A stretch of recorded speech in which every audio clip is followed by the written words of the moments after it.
अस्सलाम वालेकुम क्लास, कैसे हैं आप लोग सब। उम्मीद करते हैं कि आप सब खैरियत से होंगे। क्लास आज का लेक्चर नंबर 11 है और इसमें हमने प्रॉपर्टी प्लांट एंड इक्विपमेंट के बारे में डिस्कस करना है। Accounting for tangible non current assets, ठीक है। Initial recognition and subsequent measurement of NCA expenditure. Introduction है जी। The main accounting standard relating to the recognition and measurement of tangible non current asset is IAS 16 property plant and equipment. तो international accounting standard 16 जो है ये इसको discuss करेगा, deal करेगा property plant and equipment के। और बेसिकली ये हमारे पास नॉन करंट एसेट्स हैं। However the following accounting standard are relevant as well: IAS 20 accounting for government grant and disclosure of government assistant. Other relevant standard जो है जो इससे रिलेट करेंगे वो है IAS 23 बोरिंग कॉस्ट के लिए, IAS 36 इम्पेयरमेंट ऑफ एसेट्स और IAS 40 इन्वेस्टमेंट प्रॉपर्टी।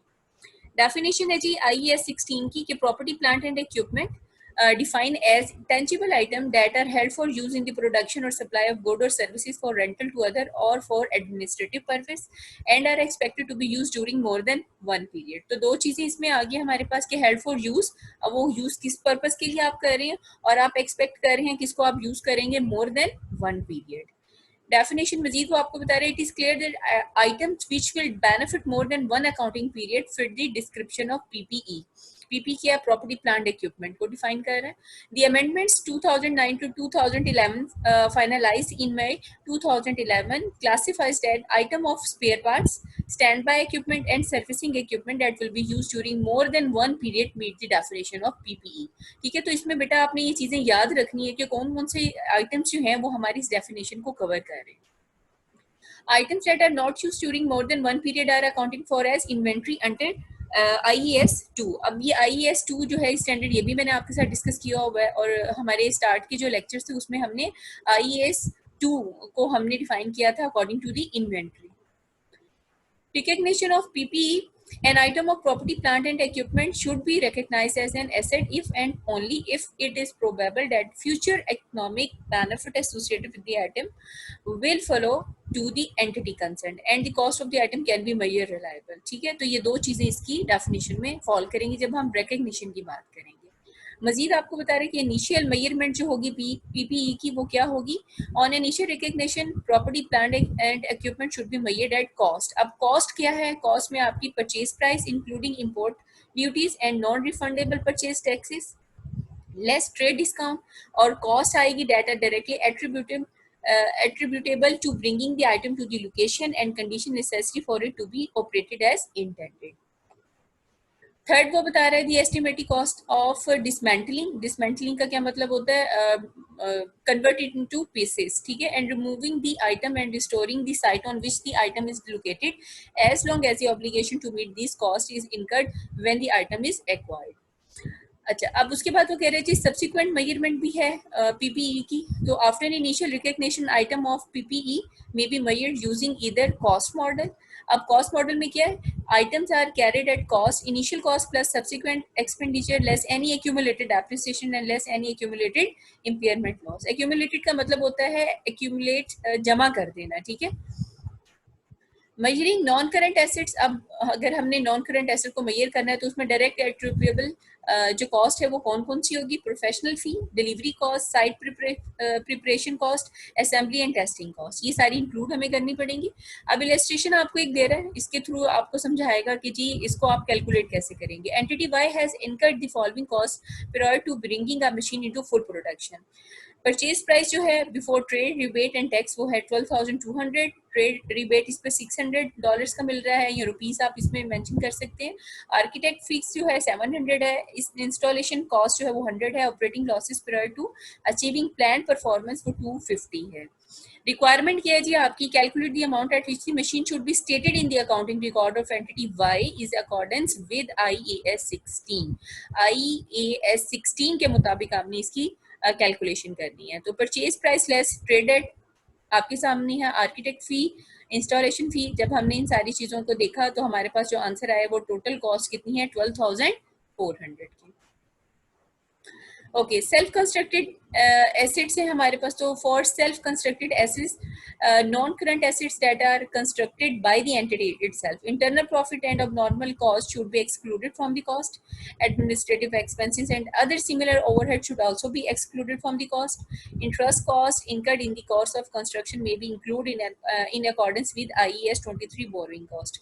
तो अब जब सेल्फ कंस्ट्रक्टेड एसेट्स होंगे तो उसके ऊपर आपने इंटरनल कॉस्ट, अब नॉर्मल कॉस्ट को एक्सक्लूड करना है, एडमिनिस्ट्रेटिव को एक्सक्लूड करना है, इंटरेस्ट कॉस्ट अगर कोई है तो वो अकॉर्डिंग टू IES 23 के आपने इसको देखना होगा, इनकट करनी होगी.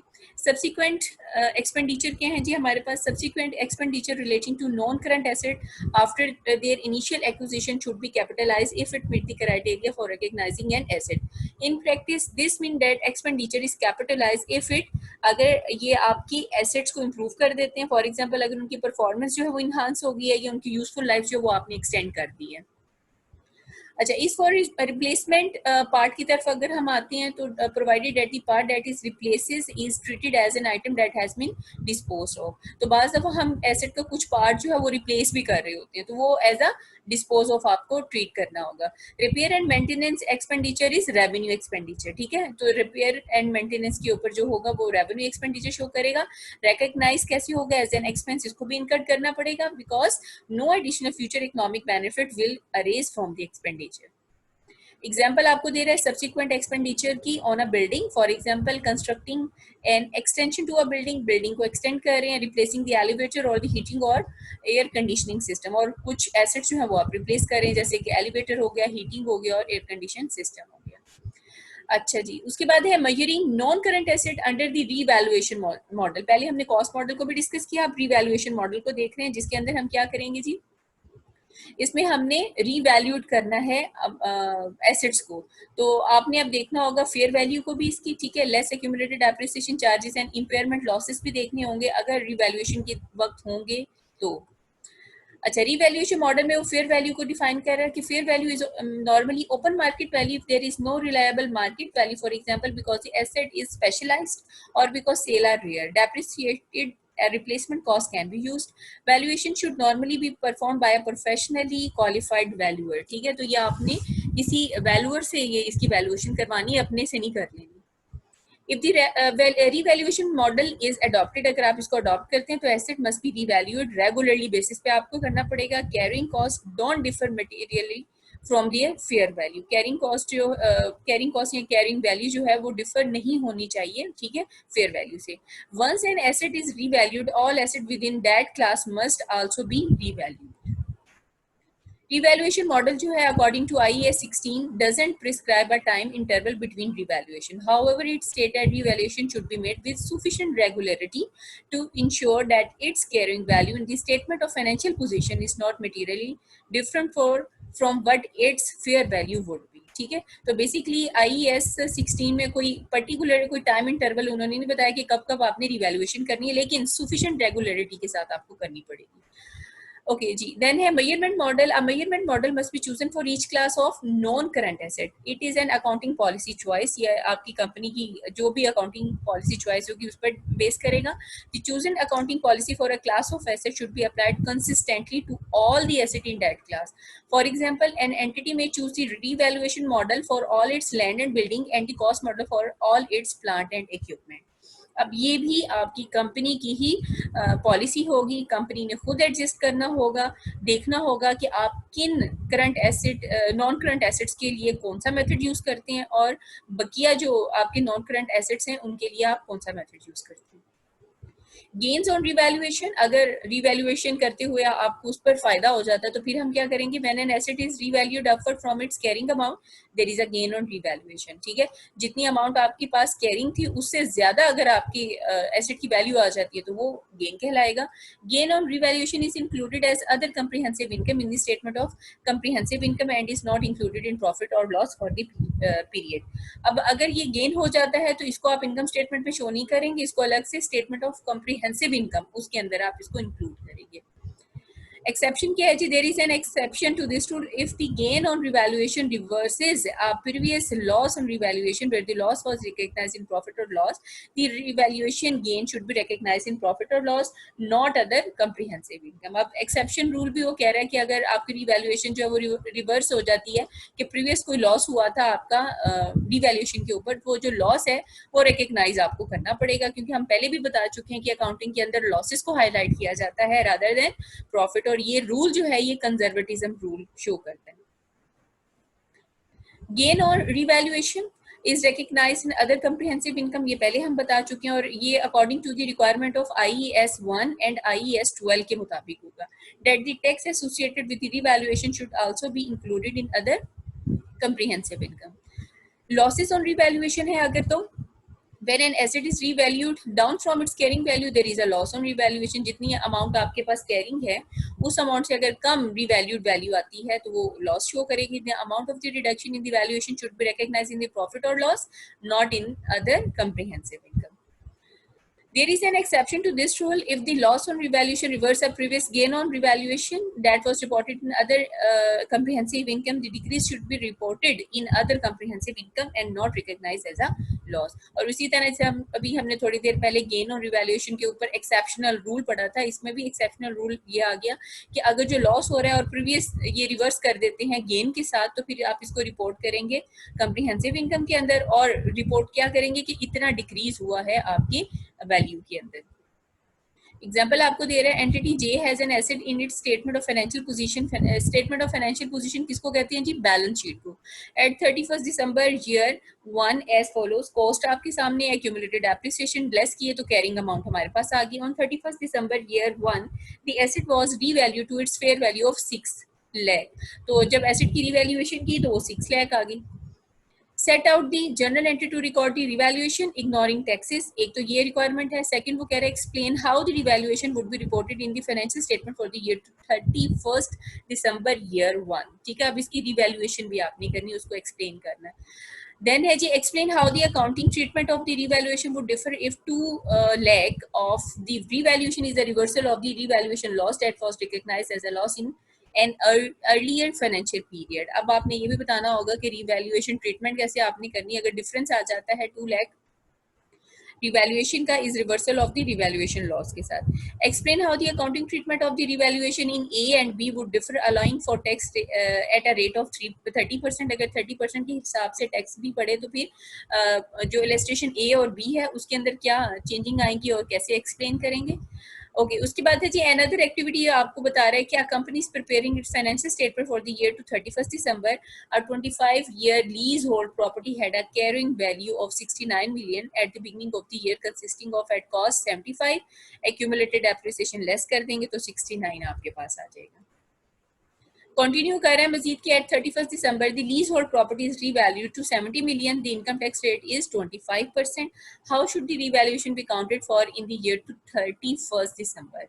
ठीक है, देन है जी डेप्रिसिएटिंग नॉन करंट एसेट। अच्छा जी, क्लास ये जो हमने पहले इलस्ट्रेशन के 2-3 पढ़ी हैं, या आपकी होम असाइनमेंट है, ठीक है, इसको आप घर में बैठ के कैलकुलेशन कीजिएगा और मेरे साथ आपने जो हमारे सिलेक्टेड टाइम स्लॉट है लेक्चर का उसमें आपने मेरे साथ डिस्कस करना है कि इसकी कैलकुलेशन अगर आपने की है तो क्या आंसर्स आ रहे हैं। ओके, अब नेक्स्ट टॉपिक है डेप्रिशिएट करना है नॉन करंट एसेट्स को। The objective of the depreciation method, a change in the method of measuring depreciation, change in the asset useful life, ये सारी चीजें हम देखेंगे। ऑब्जेक्टिव ऑफ डेप्रिसिएशन क्या है? IAS 16 के मुताबिक objective of depreciation is to allocate the depreciable amount of an asset on a systematic basis over its useful life. The depreciable amount of a non current asset is its cost minus its expected residual value where the cost method of valuation is used. Second है the amount substituted for cost less its expected residual value where the revaluation model is used. Depreciation charge has the effect of spreading the cost fair value of the asset over the financial period that will benefit from its use. तो ये objectives इसके बता रहे हैं। The depreciation charge for the year, whether based on cost or revalued value amount, is recognized in profit or loss in the statement of comprehensive income. तो जितना भी आपका depreciation charge जितना भी आ रहा है उसके ऊपर profit या loss अगर recognize है तो वो comprehensive income की statement में आप show करेंगे. All tangible non-current asset must be depreciated. ये हर हाल में आपको depreciate करना पड़ेगा, लेकिन याद रखिएगा क्लास कि लैंड कभी भी depreciate नहीं होती. कुछ दुनिया की states में लैंड को भी depreciate कर देते हैं, लेकिन नॉर्मली लैंड डेप्रिशिएट नहीं होती, हालांकि लैंड भी नॉन करंट एसेट है. The only exception to this rule is land, which normally has an indefinite useful life unless the land is used in mining or similar industry. ये अभी जो मैंने आपसे डिस्कशन की वो आगे उसने लाइंस में बता भी दी है.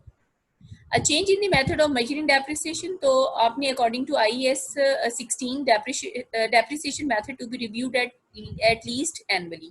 It only allows change in the method of measuring depreciation where this would give a fairer presentation of the entity's financial results and financial position. ठीक है? Where there is a change in the depreciation method used, this is a change in accounting estimate. A change of accounting estimate is applied from time of the change and is not applied retrospectively.